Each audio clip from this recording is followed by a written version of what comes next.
In this video, I'm going to be doing a tier list for every single mythical Pokemon that currently exists in Pokemon GO. Now, when it comes to mythical Pokemon, some of them are really good for PvP, while others are really good for raid battles. But for the purposes of this video, I'm going to be looking at each individual mythical Pokemon and talking about how useful they are, regardless of what game mode they belong in. Alright, so with that said, let's get right into it.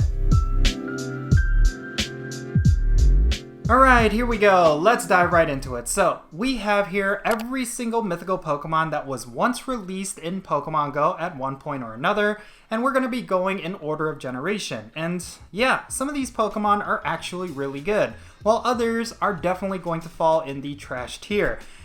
Yeah, let's get right into it. So, first and foremost, we have Mew. This is of course the mythical Pokemon from the Kanto region.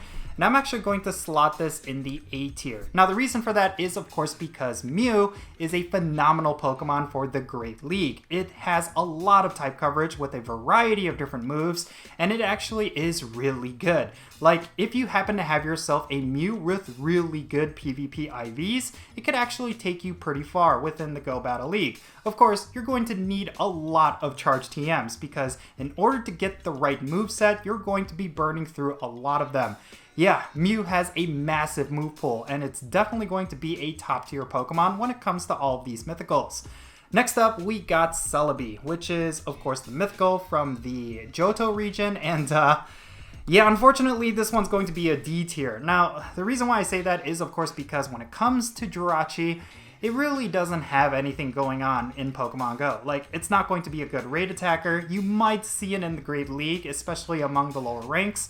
But other than that, you're really never going to find this Pokemon useful in any way. It is certainly unfortunate because Jirachi is a very iconic Pokemon. Like, a lot of players are going to recognize this Pokemon right away, but it doesn't really have anything going on in Pokemon GO. That's really unfortunate for it. Next up, let's move on to Jirachi. Now, this one is actually going to be a B tier. Now, the reason why I say that is because when it comes to the Great League, it actually is pretty decent. Like, if you happen to have yourself a really good Jirachi with really good moves, like, you actually could potentially go really far. Of course, it's not going to be in the top ranks when it comes to PvP, but it could actually be pretty decent, especially in some specialty cups. So yeah, I do think it's well deserving of being a B tier Pokemon, especially when it comes to PvP. Next up, we got Deoxys normal form. Now, when it comes to the Deoxys forms, like, a lot of them are pretty much useless, and I really do think that when it comes to the normal form, it's going to be a solid D tier. It's not necessarily going to be useful in any way. At most, it could be a solid B tier raid attacker, but aside from that, you're really never going to use normal form Deoxys. It's not necessarily going to be strong enough to be a top tier raid attacker or a PvP Pokemon. Therefore, it's going to be in the D tier. And the same kind of goes for the attack form. Now, the attack form, I actually am debating whether to put it in the C tier, mainly because there is one thing that the attack form Deoxys has going for it that the normal form does not.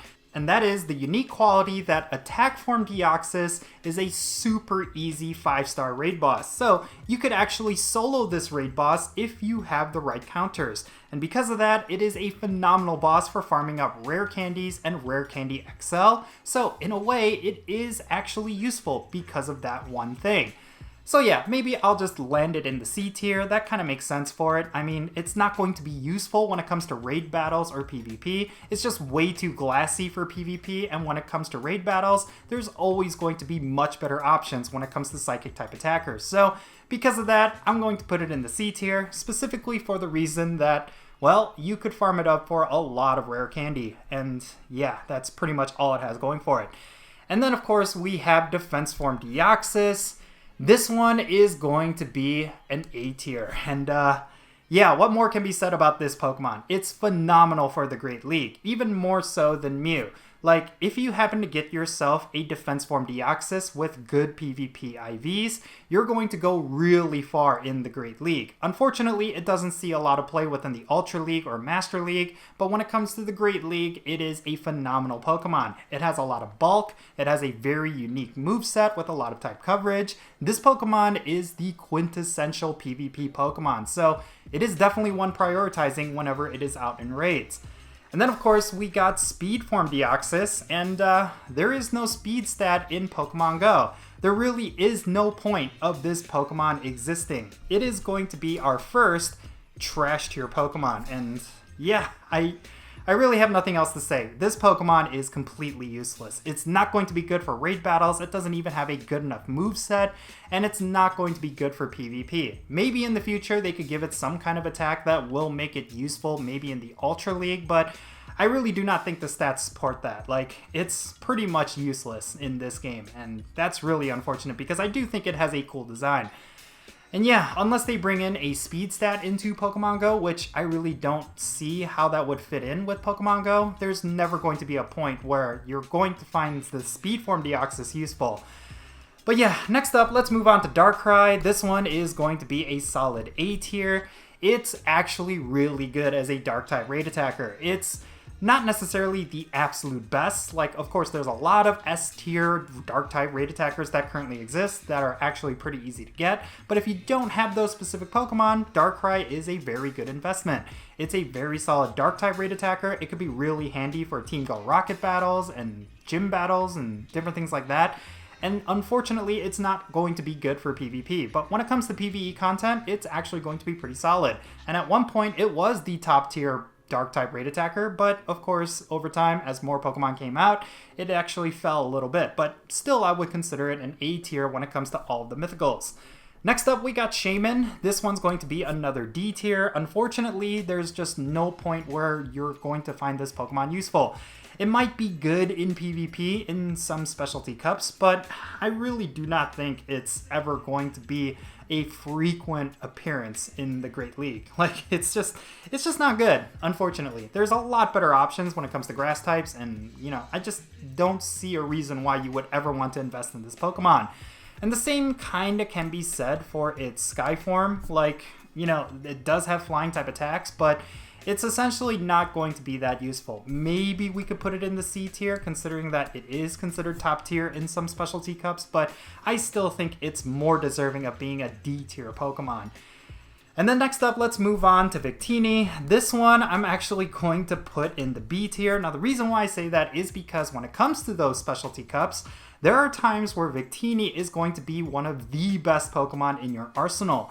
I really do think this Pokemon is underrated, especially when it comes to PvP. It has a lot of utility, it has a lot of type coverage, and it actually has a really powerful moveset. So I really do think if you try out Victini, you could actually go pretty far in the Great League. A lot of players will not expect that pick, so, you know, it might be worth trying if you have a really good one.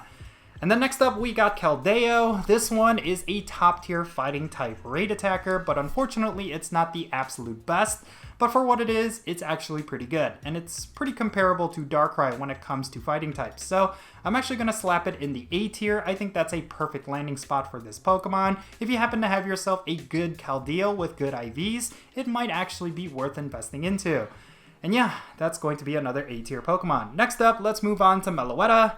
This one is going to be a C tier. Now, ever since Meloetta came out, I've actually seen this Pokemon make some appearances in the Ultra League, and I actually think it's pretty good if it's utilized properly, and I really do think it has a lot of potential. Maybe in the future it could get some decent moves, but as of right now, I would consider it a solid C tier, considering how difficult the Ultra League is, and Meloetta is a solid pick for that league.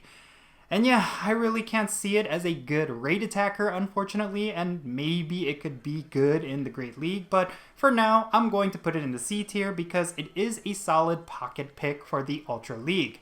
And then next up, we got Genesect. Now, this one's an interesting Pokemon because, of course, Genesect also has a bunch of different drives.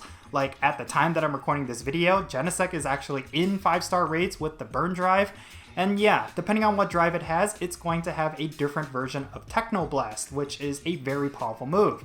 But yeah, when it comes to Genesect, it's essentially a bug-type raid attacker, and that's pretty much it. It's kind of a niche Pokemon when it comes to that. Like, it's never going to be good in PvP. It's just way too glassy. It's just way too frail. And then when it comes to raid battles, it's only going to be a bug type raid attacker, and there's not going to be that many cases where a bug type is going to be the most used Pokemon. So yeah, unfortunately it's B tier. I would say it could make the push to an A tier in the future, but I really do not think that's ever going to be the case. And yeah, and that's because there's going to be better bug types that eventually come out. Next, let's move on to Diancie. This is, of course, the most recent mythical Pokemon that was released into Pokemon GO. I'm actually going to put this in the B tier, and the reason for that is, of course, because of its unique type coverage. Like, Diancie is actually pretty good in PvP. I think it's actually pretty underrated, and when it comes to raid attackers, I do think it could be a really solid fairy type raid attacker, but in general, it's not necessarily something you're going to see quite often. In fact, I do think the other version of this Pokemon is one you're actually going to see, and that is, of course, Mega Diancie, and this one is going to be our first S tier.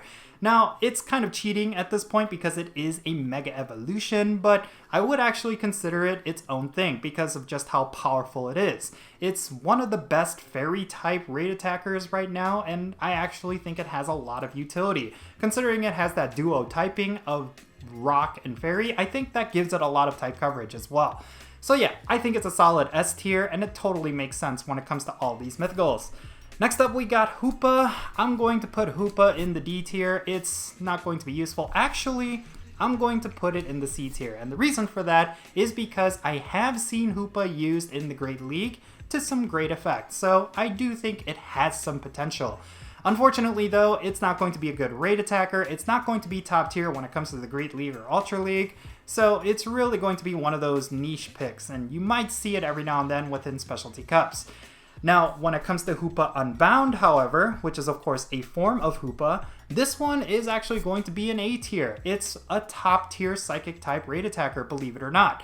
And I actually think there's a lot of potential with this Pokemon, considering it has the duo typing of Psychic and Dark. That gives it a lot of type coverage against a bunch of Pokemon that are strong against Psychic types. For example, Gengars, they're weak against Psychic type attacks, but they're also really strong against Psychic type Pokemon. But when it comes to Hoopa Unbound, it's going to be dead in the water. And I really think because of that, there is a lot of potential for uses for this one particular Pokemon.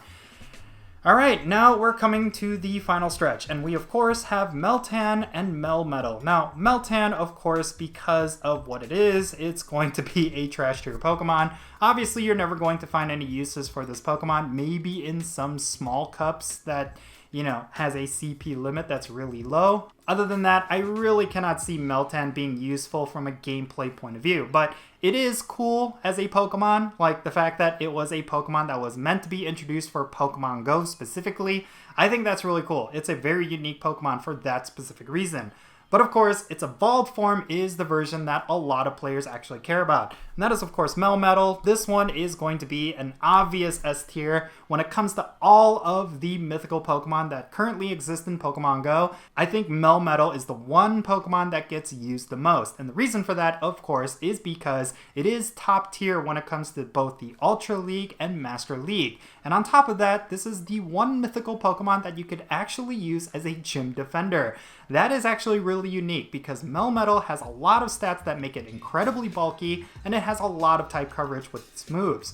And of course, recently it did receive its signature move, Double Iron Bash, and that move is actually really strong. You do not want to ignore it.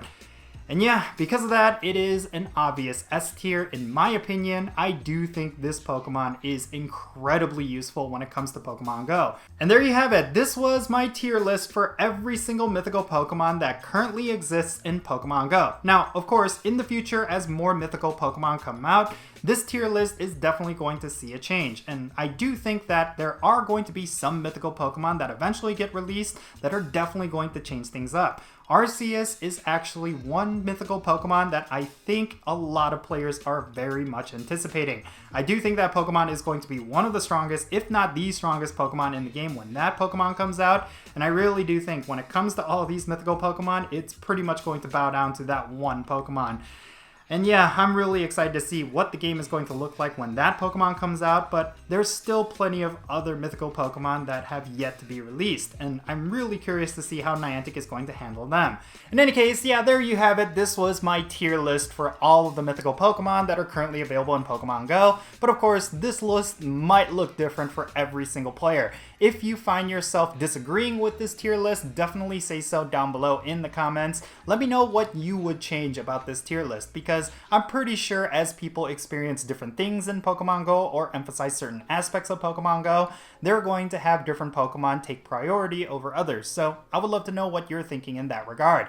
And thank you so much for making it to this point in the video. If you ended up enjoying it and found it to be informative and helpful, make sure you hit that thumbs up button and subscribe if it's your first time here. And don't forget that little bell so you can stay up to date on whenever I upload videos. And as always, I want to give a shout out to all my patrons on Patreon. You all make this channel content possible. If you want to join the Patreon family and become a permanent member on my friends list in Pokemon Go, then make sure you go and check out my Patreon. The links are in the description below. And if you want to support my channel non-monetarily, you could always do so by following me on social media. My handle is @CountJinsula, and I'm on the following platforms.